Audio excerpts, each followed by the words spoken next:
A minha visão política se eu fosse o presidente, por Elon Musk. Deixe o seu like nesse vídeo, se inscreva no canal e não se esqueça de ativar as notificações para ser avisado quando um novo vídeo for postado por aqui. Peço que compartilhe esse vídeo com mais pessoas que precisam saber dessa informação. O que é incentivado economicamente e o que não é? Só se certifique de que a estrutura de incentivo esteja correta. Isso é a introdução à economia. O que você vai incentivar vai acontecer. Então, se você incentiva uma coisa, ela vai tender a acontecer mais do que outra. Se você incentiva outra coisa, essa coisa tende a acontecer. Então, a economia deveria favorecer a inovação. E é particularmente importante proteger empresas de pequeno a médio porte, porque é meio que como tentar fazer uma nova árvore vingar na floresta. É realmente difícil para uma empresa nova crescer quando se é um novo broto ou uma muda. Precisa de muito mais proteção do que uma sequoia gigante ou algo do tipo. Então, é muito importante dar suporte.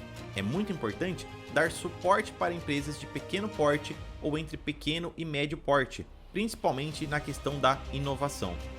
E elas são as que mais precisam. Eu seria a favor de darem suporte às empresas menores mais do que a Tesla, falando isso relativamente. Muitas das vezes, o melhor que o governo pode fazer é simplesmente sair do caminho. Eu diria que essa é provavelmente a melhor coisa a se fazer. Depois disso, seria garantir que não haja monopólios artificiais, que haja solo fértil para as startups, porque o que pode acontecer ao longo do tempo é que elas podem enfrentar problemas regulatórios, sendo desfavorecidas em relação a grandes empresas, porque essas influenciam os órgãos reguladores e legisladores para favorecerem a situação delas. Então, você tem uma floresta gigante de sequoias e as árvores pequenas simplesmente não conseguem crescer. Por isso, nós realmente queremos ter um ambiente que tenda a favorecer empresas menores e startups. As grandes empresas realmente não precisam de suporte, mas elas geralmente vão tentar trabalhar o sistema para estabelecer um monopólio de algum tipo. Nós devemos nos preocupar com isso. Em geral, acho que poderíamos considerar mudar a forma como pensamos sobre as coisas desse ponto de vista, do capitalismo versus o comunismo, e pensarmos mais em termos de ciclos de feedback. Uma determinada organização governamental ou comercial tem um bom feedback dos seus clientes, seja das pessoas em geral ou de quem quer que sejam os seus clientes. Se há um duopólio ou um oligopólio, eles geralmente terão uma resposta fraca dos seus clientes. E se for um monopólio, eles terão uma resposta pior ainda. Eu acho que a razão pela qual o governo é o pior em corresponder aos seus clientes, no caso a população, é que eles são um monopólio, que não pode ir à falência. Ou, geralmente, não vão à falência. Então, não existe uma forma de se livrar de um governo, o que é um pouco problemático. Geralmente, eu sou a favor da mínima interferência governamental na economia. Do tipo, acho que o governo deveria ser o juiz da partida, mas não o jogador. E que não deveria haver tantos juízes. Há uma exceção, que é quando há uma externalidade de valor inestimável, como a capacidade de CO2 dos oceanos e da atmosfera, por exemplo. Quando você tem uma externalidade preciosa, então os mecanismos normais de mercado não funcionam. E é aí que é o papel do governo, intervir de uma maneira que seja razoável. E a melhor maneira de intervir é atribuir um preço adequado ao que quer que seja o bem comum que está sendo consumido. Deveria haver uma tributação sobre a emissão de carbono, por exemplo. Se o que é ruim é o acúmulo de carbono na atmosfera, então deveria haver uma tributação sobre isso.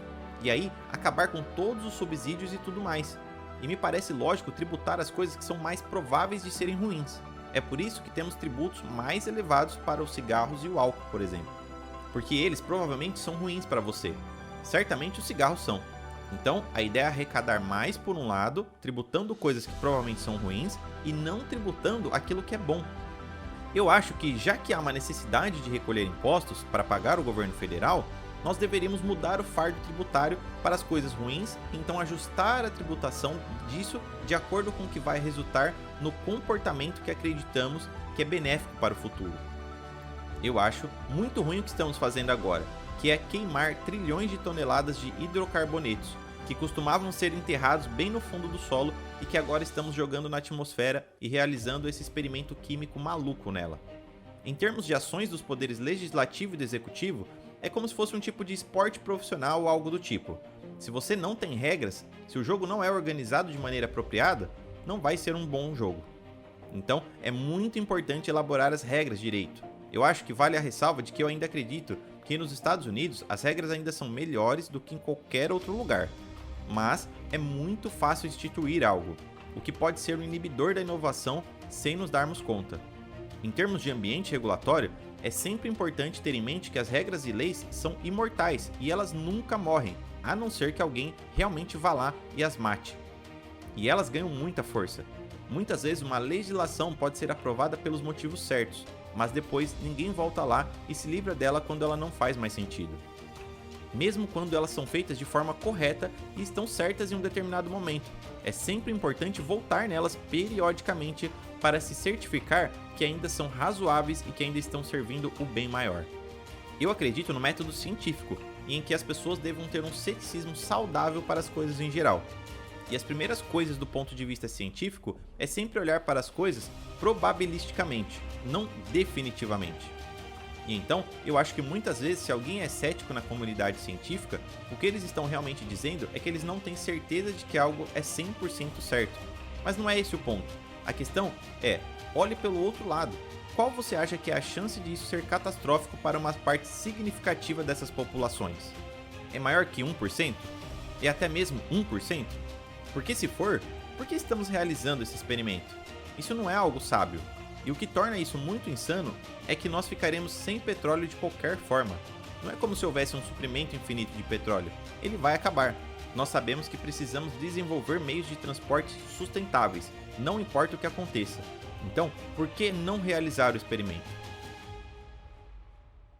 Deixe seu like, comente o que achou desse vídeo e compartilhe esse conhecimento importante com mais pessoas que precisam saber disso.